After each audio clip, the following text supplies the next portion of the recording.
All right, well, thanks everybody for coming out today and listen to our introductory presentation for the Gallatin River, Upper Gallatin River Corridor project study that we're doing. I'm James Rose. In case you don't know me, I'm a hydrogeologist, Montana Bureau of Mines and Geology. Ron Breitmeyer is also working on the project, and he's also with the Bureau. And so we're going to just give you a little rundown of what we know about the area and what we're looking at to do in the future. So first of all, I think with this audience, I wasn't sure what kind of group we'd be here, but just to understand what our groundwater investigation program is. We're state funded by the legislature in 2007, 2009, and the Water Policy Interim Committee, part of the state legislature, recognized that throughout the state there's competition for water resources, a need for more information about groundwater and surface water interaction, which tends to be a big issue in every project we work on, a situation that occurs all over the place, and a need to support informed water resource management and development in Montana. And especially what the legislature wanted to point out was we're here to provide information for all of you guys, the local community, to make informed decisions about whatever's going on in your community. So just to give you an idea of where we work and what we've done, you can see this year we started the Upper Gallatin. Oh, it doesn't work on there. Okay. Upper Gallatin River Corridor is this project. We also have a project started out on the Musselshell River dealing with salinity and irrigation issues. And we have a project up in East Flathead dealing with two different aquifers and some development issues that are going on out there, growth and development and water use. You can see that we work all over the state. These are past projects or projects that are currently being finished or in development along the way. And part of what we do is we go out in the field, we design a program based to answer the questions that we've been given from the community.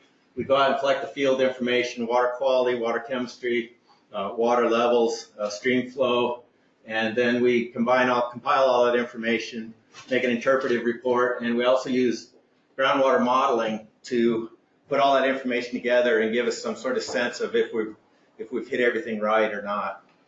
I also want to point out that our projects are selected by the Groundwater Steering Committee, which is a group of DNRC, DEQ, Department of Ag, State Library, and local agencies, state, federal, and local agencies.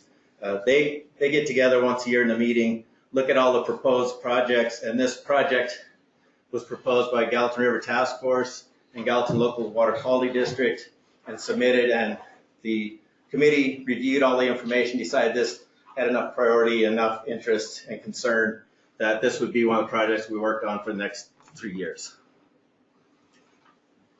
So again, this was proposed locally, and these groups have brought up the issue, and we're going to address the problem here, or the concerns here. And also, all of our reports from all of our projects are available online, and here's the address, and I have some more information down here for you to take home with you today. But everything we do is publicly accessible, publicly available, including the groundwater models that we'll be making. So for the Upper Gallatin Corridor, the questions here are, with rapid development going on, there's a concern for septic effluent in the shallow aquifer system, and also water use from that shallow aquifer. And with continued growth, what's the current situation? There's concern about possible nutrients in the groundwater system, possible connection to the river, and what nutrients might be reaching the river and affecting the fish habitat and fish health, and also water use and water consumption from wells. So the question here is, what's going on now, and then what would happen in the future if there's growth and expansion in the valley and continue to use the septic systems and shallow groundwater wells for water supplies? What's going to, what might be affected? How might things look in the future? So the purpose of what we're doing is we're going to measure water levels in the groundwater. We're going to measure stream flows through the rivers and the tributary channels, and we're also going to collect water chemistry data, and we're going to look at nitrate and chloride and other constituents of effluent in the groundwater system and in the rivers, and see if we can't figure out how much loading is going on to the system, how is that affecting the system, and how far is that chemistry, and what are the widespread effects of that.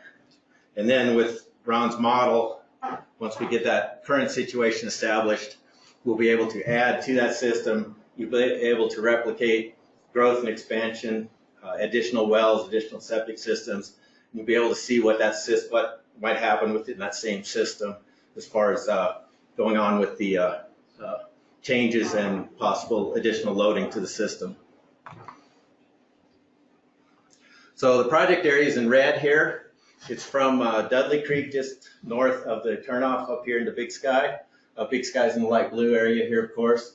And the study is down along the river corridor, about 6 miles long, down to the Corral Bar and Rainbow Ranch area. And the main area is the development right outside, just south of the turnoff up here to Big Sky, along Highway 191 and along the Gallatin River. This also falls within, at least over to the east side of the river, falls within the Yellowstone Park controlled groundwater area, which is a buffer zone around Yellowstone Park that's monitored for concerns that this water is feeding the thermal features in Yellowstone Park, and there's a great concern about protecting that resource. So we fall within that area as well, and you can see we're also very close to Yellowstone Park. The reason for the project was brought up. Gallatin Local Water Quality District put together these charts of different public water supply wells in the area. The red dots indicate where these samples came from, and they're all along this valley corridor. But you can see that nitrate concentrations since 1976 have showed an increase in all 4 of these wells. And the question is this increase going to continue? What happens with additional growth and development? Is it going to become worse? And so this sort of situation was what prompted the study. And you can see the other thing I might point out here is the orange areas are developed subdivisions, and the pink areas are proposed developments, and we'll talk about that a little bit more. On the east side, the tan area is the wildlife management area, fish, wildlife, and parks, so there's no development in that area. And the green is national forest. And down here at the bottom, you have Rainbow Ranch development, a few more houses right on the edge of the project area. So this map is geology, as well as showing the distribution of the wells. We have about 260 wells down in the valley, and we're looking at most of them are completed in the shallow alluvium. There's a few deeper wells and deeper bedrock aquifers, and you can see that they're all concentrated on the west side of the highway. We're all outside of the management area. So also, the geology of note is the aquifer system. The shallow alluvium is sand and gravel from the river, and it's only maybe 10 feet to up to 70 feet thick. And underneath that is a shale bedrock, which is pretty impermeable to water flow. So you have a pretty confined, isolated system here on the surface that's separated from other groundwaters for the most part. There's also a major geologic structure. The black line diagonal across the top is a thrust system, the Spanish Peaks thrust that brought the deep crystalline bedrock on the north side up against all the sedimentary deposits. Sedimentary bedrock turned everything up on edge. That's what forms the ridge on the north side of the valley here. Madison limestones and all the upper overlying bedrock was tilted up. The red line here is a syncline fold, which means the rocks are folded downward and then tilted back up against that fault. So that causes sort of a low depression in the bedrock system, and we'll take a look at that and whether that has any effect on the area as well, on the groundwater as well. And just looking at a kind of a cross section looking west, just take a slice through the valley. You can see here's the bedrock thrust fault and the tilting and folding of the bedrock and shales along the area of the study. And we're studying essentially what's inside this block. There's a couple aquifers deep in the green areas there, in sandstone zones within the shales.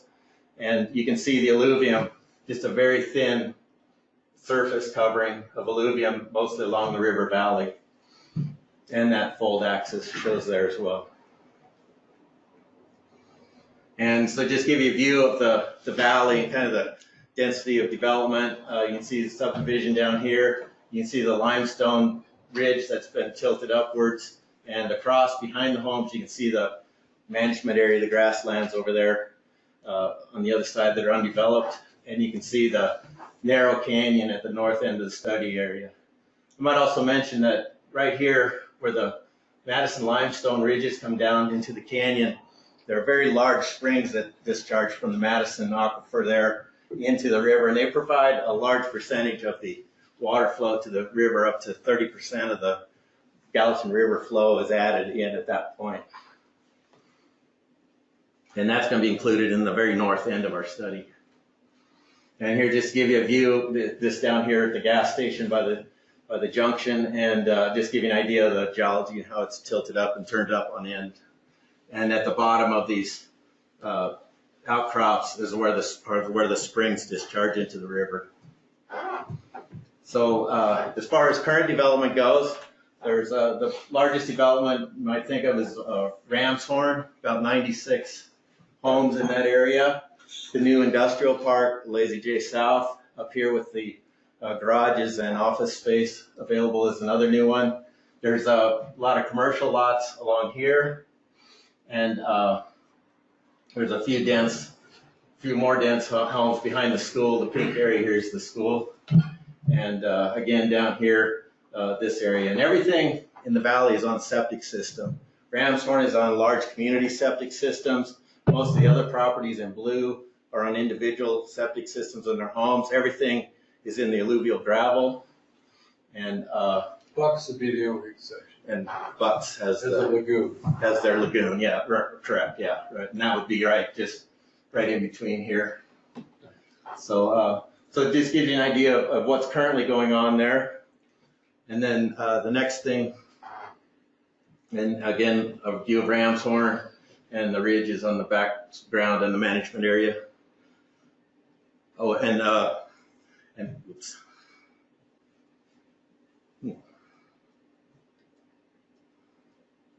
So this is Ramshorn development. One of their septic drain fields is right here in this open lot here. There's another one over in another field over on the other side of the development as well. So these are very large septic discharge systems for the community system. And like I said, everything else mostly in the area is on individual septics. So part of the concern is that the Lazy J area here is proposing about 260 homes in this development area here between the highway intersection to Big Sky and down to this Lazy J South. So this whole area is slated for possible development and looking at adding many more homes. Again, mentioned that Ramshorn's 96 homes.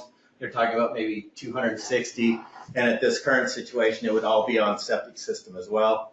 And they're dealing with the impermeable shales as well as some of the shallow gravel alluvium along the river. Also, when Ron and I were out working in the valley, we noticed Beaver Creek subdivision and Rimrock Meadows are also both laid out, and utilities in place, wells in place, septic fields in place. So there is some potential for development there as well, although we don't know of any plans at the current time. And just to give you an idea, this is Rimrock Meadows at the south end of the valley before it narrows up, heading towards Rainbow Ranch. But you can see this is all laid out. Roads are in place, and there's several wells in there, and utilities, septic. And so that's the background of the area and what we know. I'm going to let Ron take over and talk about what we plan to do here.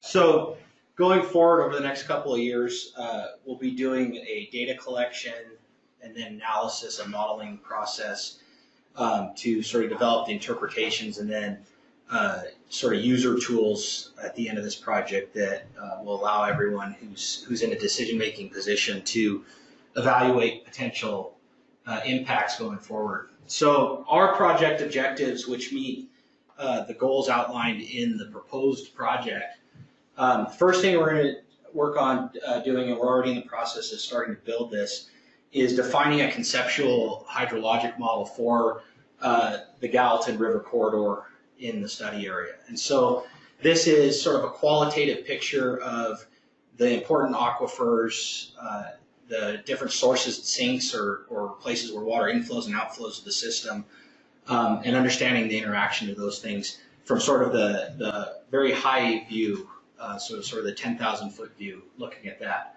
And then we'll work on, from the data we're collecting now, developing a groundwater budget for the study area. So basically an accounting for all of the inflows and outflows of water into the system with a really sort of a sharpest focus on the groundwater surface water interaction with the Gallatin River, as well as sort of the water balance in the alluvial aquifer system, as those seem to be the big sort of concern drivers here. And then in the process, we'll also want to characterize water quality, specifically targeted to nutrients in the groundwater system and how those might be interchanging with the river. And at the end of all of this, sort of putting all these building blocks into a numerical groundwater simulation, so a computer simulation of the groundwater system that we can use to simulate potential impacts under different growth scenarios potentially in the area. So those are sort of the big things that we have to hit over the next 3 years and what we're working to collect our data to support. So our general approach and sort of an approximate timeline, we are in year 1 now. So throughout year 1, we'll be collecting new data and reviewing existing data. So I know a lot of you in this room we've contacted about sharing data. We've contacted a lot of well owners about accessing wells and building a network to collect new data. We've been measuring stream flows since August, right? You guys had talked about since August doing stream flows. So I've only been with the Bureau since August. So this is the project I jumped in on. So and then we'll begin collecting stream water quality analyses most likely in January. So we're out here about once a month. Our January visits when we'll probably start sampling for quality. Sort of floating from year 1 into year 2, these arrows overlap for a reason because sort of transition and these things occur simultaneously. We'll be working on developing our models, both our conceptual model and our groundwater budget. So this is looking at all the data we've collected and starting to put numbers on all of these quantities of interchange and trying to get an understanding of the geometry and the important sort of principal aquifers in the study area. And then following into that, sort of year 2, year 3, we'll start running our scenario simulations. So this is looking at potential growth for the valley, sort of some, looking at realistic scenarios of increased water usage, increased septic effluent, and what impacts those might have on the system. So we'll work on that going forward. And then, closing out the project is to prepare and publish reports sometime during probably 2021 in that range. And those go into review and then subsequent publication on the website.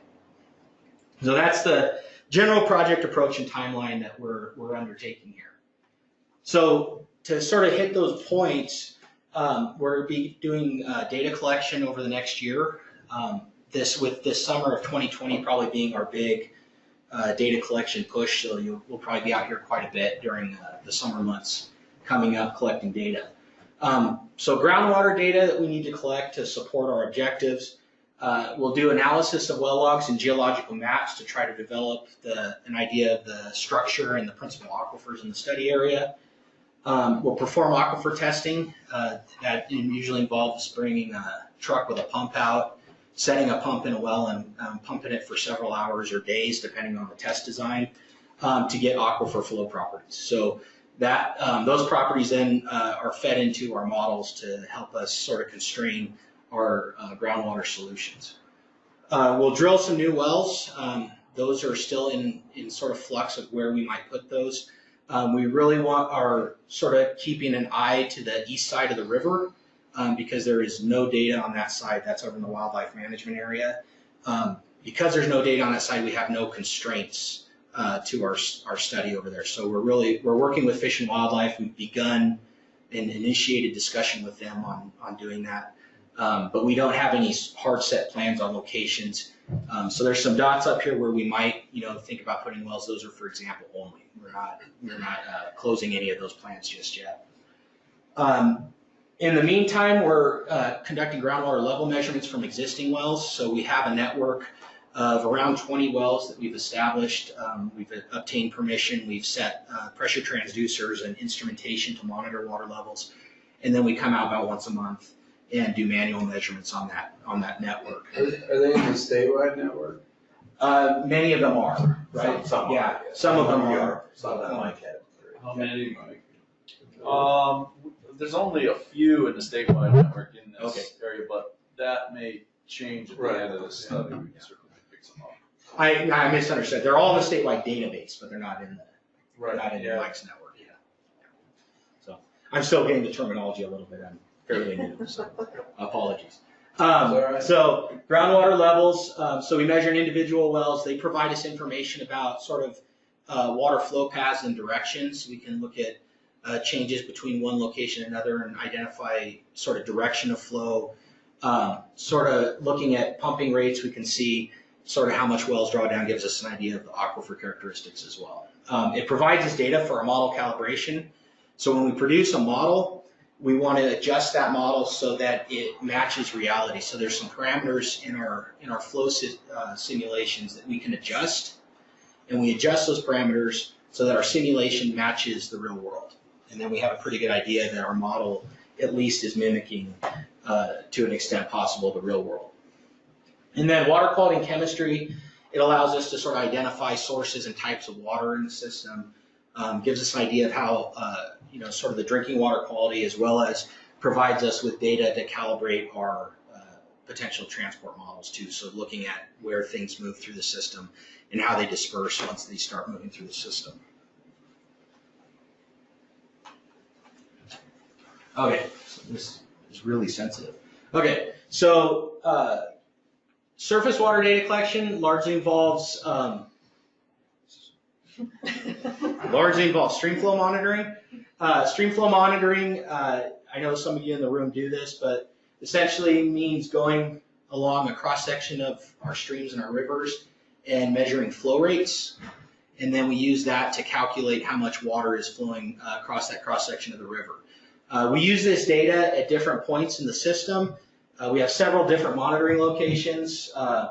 Sort of down here by, just down from Twin Cabins Creek is our furthest upstream. We've done measurements at Beaver Creek, both at the top, up in the canyon here, also at the mouth, right where it goes into the Gallatin. We have a Gallatin River site at the Porcupine Bridge, Porcupine Creek, the Gallatin River right below Mission Creek, as well as the West Fork, and then some sites up on Dudley Creek and Levinsky Creek, Anthony Spring, and the bridge at Gallatin. So I think I got them all. And the Madison Springs. And Madison Springs, yeah. So, so what this allows us to do is allows us to see from one end of the study area to the other how river flows change. And this is important to that water budget component to understand where water's coming into the system and where water's leaving the system. We'll also be sampling for chemistry, again, to look and see if we can identify areas that might be impacted by things coming through groundwater into the river. And also identifying potential sources or changes in water chemistry from one end of the study area to the other, which can give us some clues about groundwater interactions. So this is just what some of that data will look like. These are examples of a well hydrograph and a stream hydrograph from the study up here in the main Big Sky Resort area. So it's just basically measurements of water levels versus time. And so we can watch how these water levels change. And when we see big changes in water levels, either in the wells or in the streams, it's an indication of a big water input to one of those systems, which helps us sort of understand the water budget and the water flow dynamics in those systems. So this is just an example of what data look like that we collect. So building a conceptual model, which will be sort of over the next year, what we do, we sort of build a picture like this of the study area. And this isn't necessarily the study area. This is sort of a generic hydrologic conceptual model that I created on my desktop just to show what that is, what a conceptual model is. So there's components that may look similar to what we have in our study. This is not supposed to be our study area because we haven't built that conceptual model yet. So basically what the conceptual model is a picture of the principal aquifers in the system, all the other hydrologic components that we can envision affecting the system, and sort of a mapping out of the inputs and outputs that we need to account for, okay? And that's really what we're looking at here. So potentially different aquifers, deep systems that are under pressure, maybe artesian, alluvial systems that are not, they're unconfined systems that are in contact with our surface water, and also subject to return flows from septic effluent. Well pumping being an extractive source or a sink of water, mountain block recharge, so snow melt coming off the mountains into the valleys, and then other components such as runoff, evaporation, flow from the deep systems to the shallow systems. So we built this conceptual model with an eye of identifying all the components of the water budget that we need to account for. And water budget is an important component to our numerical modeling, so we understand sort of the banking of all the water in the pieces of the model. And so we need to understand the quantities so that we adjust the model to match, so that the model is indicating the same kind of budgets that we actually observe in the field. Okay? Because if we don't, then the model doesn't match reality. And so the budget is basically putting a number on all the little arrows you see in the picture there. So it's counting for the actual volumes of water that go along with each of those little arrows. And that's what we're collecting all the data over the next couple of years in order to do. So the ultimate outcome of this is to build a numerical hydrologic model. And this is an example of what that will look like. This is a generic site that we do sort of example modeling on, but it gives a picture of what these outputs look like. And so essentially what we do is we create a mathematical grid that represents the study area, and we assign different groundwater properties to that grid. And then we can simulate interactions with rivers. Say we have septic systems, we can look at transport from those septic systems to rivers. And then we can look at sort of the groundwater levels or heads throughout the system, which is what's represented by sort of the rainbow color map there. So we will build one of these. It'll look a lot like this, but for the canyon study area. And it'll be built on a map of that study area. And so with the primary focus being on that alluvial aquifer down in the bottom of the valley. That'll be the primary focus of that model. So there will be a product very similar to this that is produced at the end of this project that will be available for everyone to use once it's been reviewed and published. These models, all the files for the models are available. People can download them, run the model themselves. You can put wells in and adjust those kind of things to simulate different situations. So that's really the outcome that we want to get to with this, is this tool to where we can look at these sort of different scenarios of the what ifs. You know, what if we build 260 homes here? What if we don't ever sewer the valley? What if we keep putting septic systems in? Those kind of things.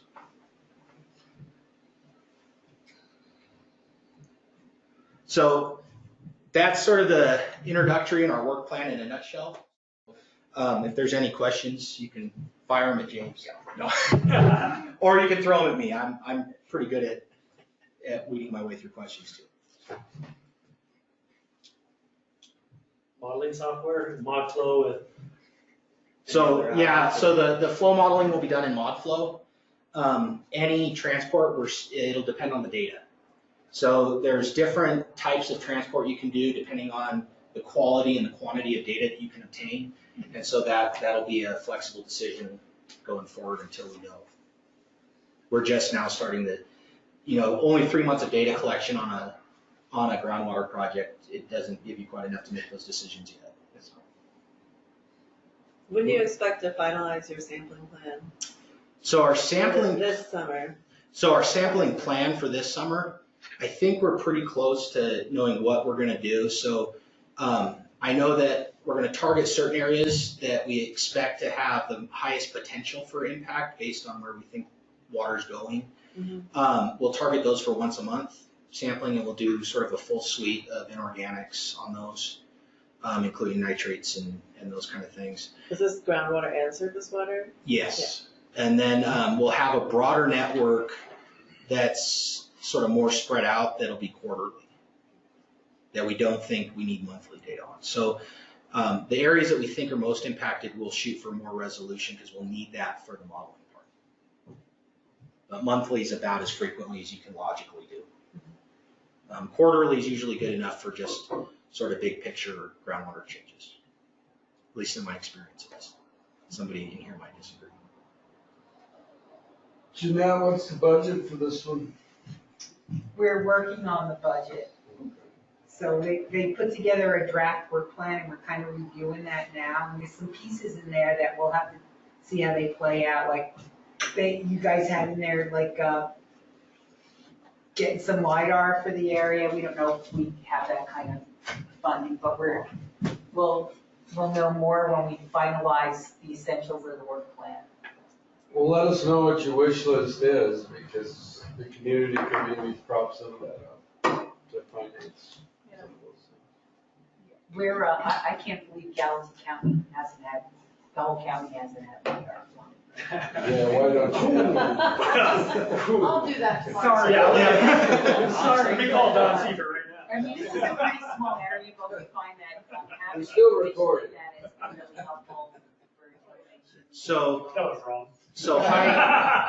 high accuracy topography on a ground surface in a situation like this is actually quite important. Because when we're doing that model calibration step, you're basically working off of water levels. So we measure levels in the wells, and if those levels, we know exactly how far below ground surface that water is, because we can measure that to, a hundredth of a foot. But if your surface elevation is off by a foot, then your water level is off by a foot, and when you calibrate the model, that's off by a foot. And that could be 10% of your total depth. So high accuracy. So we do have backup plans if LiDAR doesn't work out. We do have a backup plan. Yeah, and for the wells, we always have the wells themselves or the surface. We'll get a high accuracy survey on the wells. Survey, but LiDAR is nice because it gets you. It gets us more coverage. than Yeah. that. So, but we will get high accuracy survey one way or another on the actual wellheads in the survey and the monitoring sites. So we have that. So if I understood that, the outcome, the idea being this modeling tool where you can do some predictive analysis, it seems that you're going to be able to get pretty fine resolution of different, for lack of a better term, zones throughout the valley, the canyon valley. Because as you indicated up front, the folds, the potentiometric, the transmissivity, it's going to vary depending on the regions, although some of the characteristics are uniform. So, yeah, so the main geological structures that James presented are in the deeper bedrock system, which we're not going to say at this point is unimportant because we don't know the interactions between that deep system and the shallow system. Based on the water levels, oftentimes those deep bedrock systems are confined, so they're under pressure and they will flow upwards. I know there's 2 wells down there that have tens of feet of head on them and are capped under pressure. So those deep systems flow upward, and so they may introduce water to the groundwater, to the shallow system. Also, some of the production wells in Ramshorn for the drinking water supply are in the deep system, but their septic system is in the shallow system. Sure. So there's transfer of water from the deep to the shallow. We don't know if that's a big enough magnitude to affect anything. Yeah. So until we actually run the numbers. So these are sort of qualitative understandings of the system, but the magnitudes of these numbers are something we have to look at. But to answer your question, we don't know what the model will look like just yet until we know what the conceptual model is and what the We're sort of hoping principal ideal points are. world, high resolution based on different segments of the canyon and being able to look at that qualitative characteristics about, what's the transmissivity and in turn, what kind of expectations can we do for that type of water chemistry, et cetera. Right, so our tool will conceptually right now be a model of the whole canyon. And then depending on what we need to answer the specific questions that we've been charged with, we can sort of focus that down if we need to. But those decisions haven't been made yet. And it'll just depend on sort of my view as a modeler is I go where the data takes me. So if the data tells me I can run a higher resolution model, I will. But if the data doesn't support that, I won't do it. You and Rick talk the same language. Where's the meat bucket here? Exactly, where is it So have you looked at the model that Kirk worked on for the Meadow Aquifer at all? Yes, I have looked at it. Yeah. Okay. Yeah. And is there any work left on that model, calibrating or tweaking or otherwise? Or? I think that's done, right? Yeah, the model's done, The you know. I'm not asking about the report. Yeah. The model is calibrated. And it's written up as part of the Yeah. appendix in the report.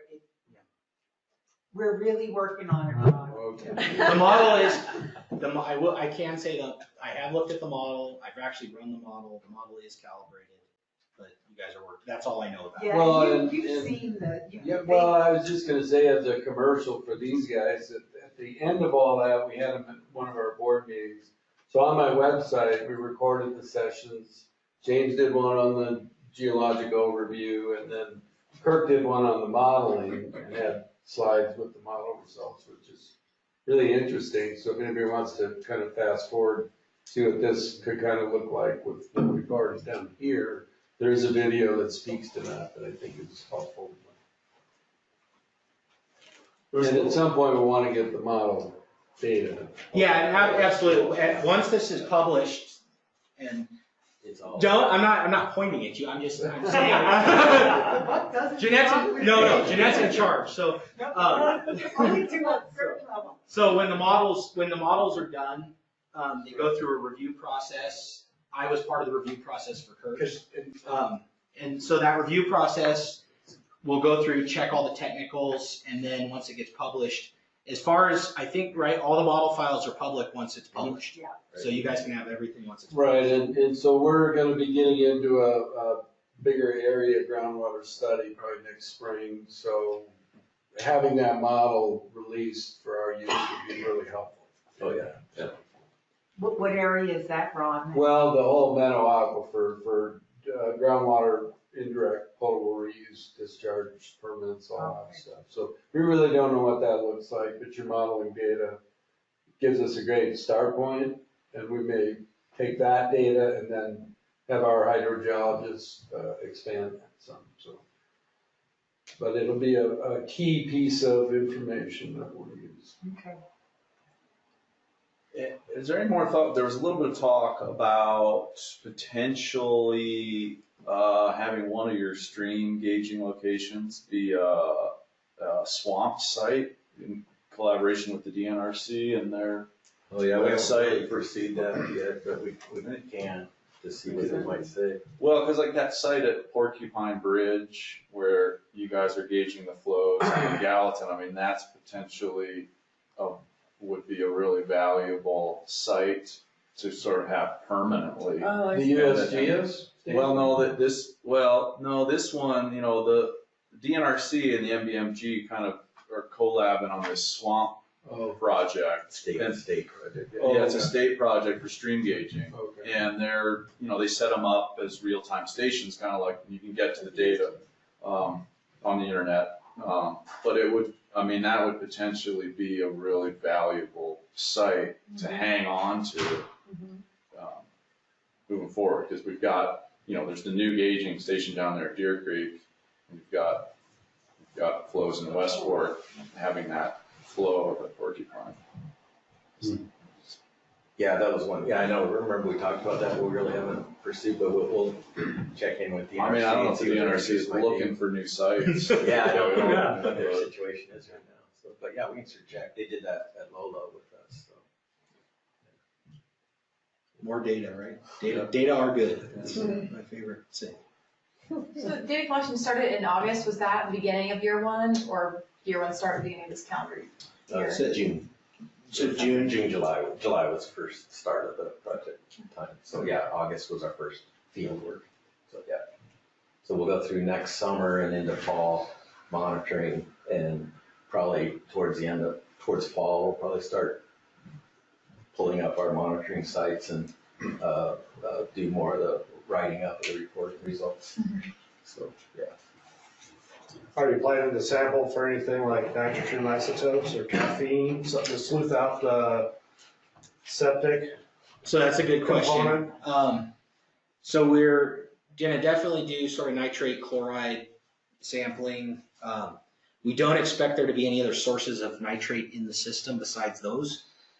So those should be pretty good indicators if they're present that they're septic. We have had discussions on pharmaceutical sampling.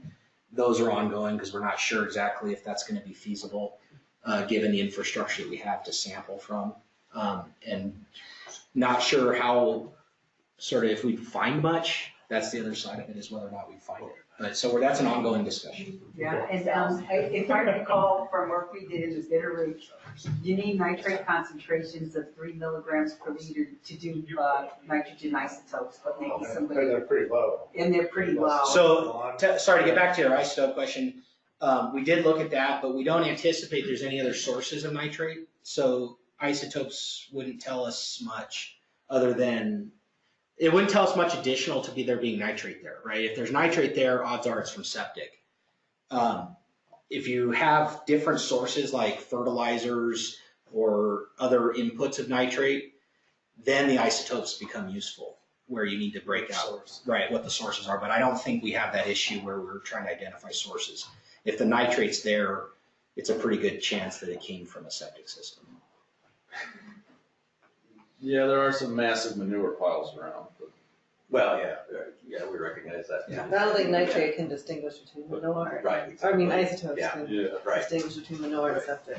Yeah, it just depends on which isotope chemist you talk to. Some of them think they can do that. So I've read one study where they actually did try to break those out using an isotope analysis. But the results were mixed. So yeah, it's tough to tell. The sources are very similar, both biogenic, and so it's very tough to sort of parse out which one's which. Yeah. We're not that much, the sources aren't that much different. Right, right.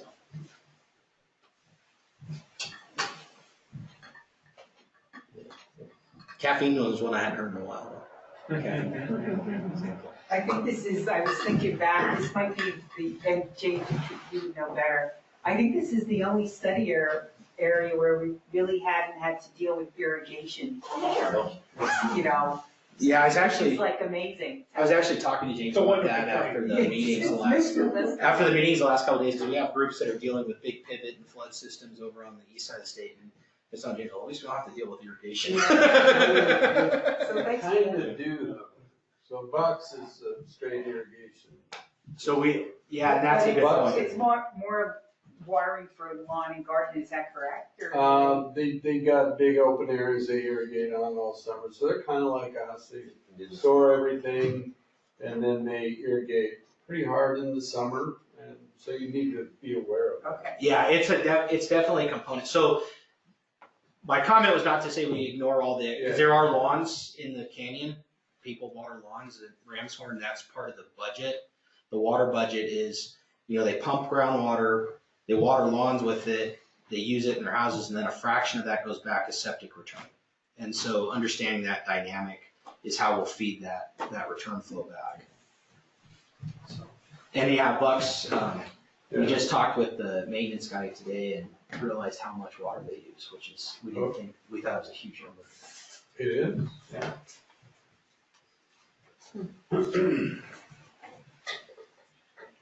So I know the other Meadow project just ended, I probably shouldn't ask this, but what's the status of the modeling report and the data report?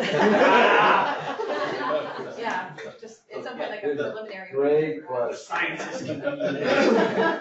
Kirk's modeling report was done before he left, and it's been reviewed by Ron and a couple other people at the office. The report for that has been reviewed a couple of times, so that is in pretty good shape and about ready to go. That's going to be incorporated into the final total report at this point anyway. And that final report is going through the stages of review. It's been reviewed a couple of times, but now it's onto a final review process system right now. So hopefully this winter, early spring, should have something. So yeah. And then at that point, We are recording. Oh, yeah. Ron, it helps to know that what you mentioned, that you have this study that's going to start this spring, so that's. Yeah, that's why I brought it up, Important so- for us to know that. Sure. At least the modeling piece would be really useful to us to get a hold of. And we certainly want to get it out as soon as possible. So that's a big priority for us right now. Actually, with winter coming and some of the field work for this Gallatin River project, Upper Gallatin project slowing down, I'll be spending time on getting that final report straightened away and out the door. So hopefully soon. Yeah. So, yeah, we're trying to speed that whole process up. So, Yeah, well, it's a great study and it's timely too. We're continuing Well, some of the sampling yeah. from the wells you guys put in, Right. and there's been a lot of articles in the Explore Big Sky, and Right, yeah. it's a good study and it's good timing, and people are Yeah, really interested right now, yeah. so. Yeah, we get a lot of calls and questions while we're working on the project. Yeah. So, but yeah, we're trying to get it all. And mostly, it's mostly just making sure it's clear and concise and saying what we want to say. And so far, technically, it's been fine. And so we haven't had issues that way. So far, Jeanette's laughing. Oh, no. But no, it's mostly it's just a matter of meeting the standards of the Bureau and making sure people have looked at it to see that we covered all our bases, so. Sounds like it's making fast progress compared to some. It's getting better, yeah. It's Yeah. getting better, so, yeah. Awesome. So communications press release, is David doing that on our behalf, or is the Bureau doing something? What's the rollout for the media around here for this? You mean for this? Well, yeah, just the communications stuff. We've got a new communications person with the task force who's sitting over here. And so I'm just curious what the rollout is for our local media for this. Or have we not? I wrote an article and the Explore Big Sky is out now about it. Oh, okay. All And right. then we haven't really talked about that plan, but we'll figure something Okay. out. When we have generated a fact sheet for the project that can be distributed. Yeah, so if anybody's interested, Yeah, definitely Yeah. those. Yeah. I'll get those around to my group. It sort of hits the high points of what we talked about here. And also put another paper out here on access to our Groundwater Information Center database, in case you haven't used that. It's how to log in, because all this field work Ron and I are collecting, while we can't really say too much conclusive about it while we're working on it, all the data is going into this database, and you can actually look in real time and see what data we are collecting, and see water chemistry reports, water levels, stream flow measurements, that sort of thing are all in there. So. James and I talked about, we're gonna do this electronically, I'll get it on the task force site, so we have it, and make sure the next time I send out the round robin update, you know how to get a hold of that at least. And this will go on the task force website. Yeah, the task force website. Wouldn't hurt to have it in more places if that makes sense. Link it too. Yeah. Okay, I'll send you that fact sheet, electronic copy. We can put that on our website too. Okay, Send it sure. my way also. Okay, yep.